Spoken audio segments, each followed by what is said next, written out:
नमस्कार किसान भाइयों, जय जय किसान डी के यूट्यूब चैनल में आपका बहुत बहुत स्वागत है।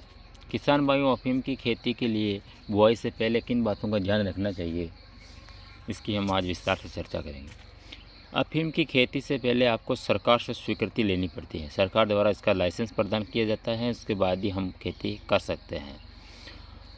इन लाइसेंस को कुछ विशेष स्थानों पर खेती करने के लिए जारी किए जाते हैं। अफीम की खेती करने वाला व्यक्ति लाइसेंस के अनुसार सभी शर्तों को पूरा कर ही अफीम की खेती कर सकता है।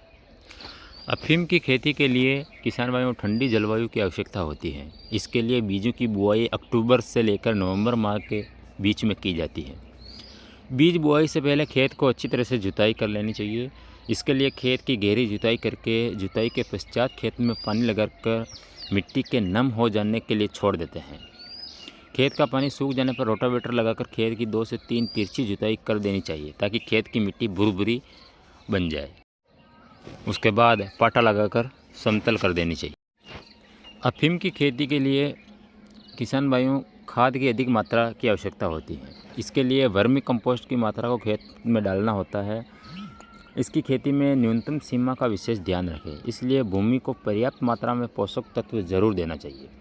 यदि आप न्यूनतम सीमा से बाहर खेती करते हैं तो आपका लाइसेंस रद्द हो सकता है। जितने आरी का पट्टा मिला है उसके अंदर अंदर ही, या जितने 10 आरी मिला तो 10 आरी का ही बुआई करनी चाहिए। पर्याप्त भूमि में ही अधिक मात्रा में पैदावार पाने के लिए भूमि की जांच अवश्य कराएं। किसान भाइयों, मिट्टी की जांच कराने से आपको हर तत्व की कमी का पता लग जाएगा कि किस खाद की ज़्यादा ज़रूरत है, किसकी नहीं है। उसके अनुसार ही फिर आप अन्य खाद का प्रयोग करें।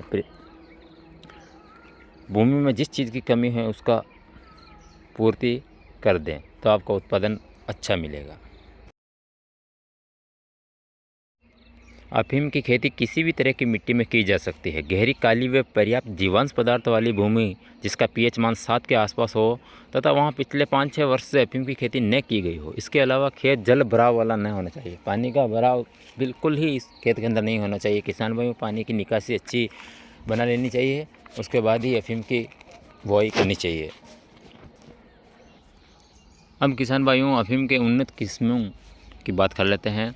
नारकोटिक्स विभाग की कई संस्थाओं द्वारा अफीम द्वारा अनुसंधान कर किस्में तैयार की गई हैं, जिन्हें आप विभाग से खरीद सकते हैं। इसमें जवाहर अफीम 539, जवाहर अफीम 540 व अफीम 16 काफ़ी लोकप्रिय किस्में हैं। यदि आप बीजों की रोपाई कतार में करते हैं तो प्रति हेक्टर के खेत में केवल 5 से 6 किलो बीज ही लगते हैं, तथा फुकवा विधि से अगर बुआई करते हैं तो 7 से 8 किलो बीज की ज़रूरत होती है प्रति हेक्टर।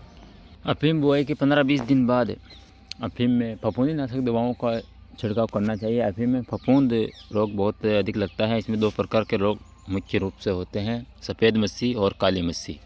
तो इसके नियंत्रण के लिए समय समय पर दवाओं का छिड़काव करते रहें और पानी की अपनी ज़मीन के अनुसार जिस प्रकार ज़रूरत हो उसी प्रकार पानी सिंचाई करते रहें।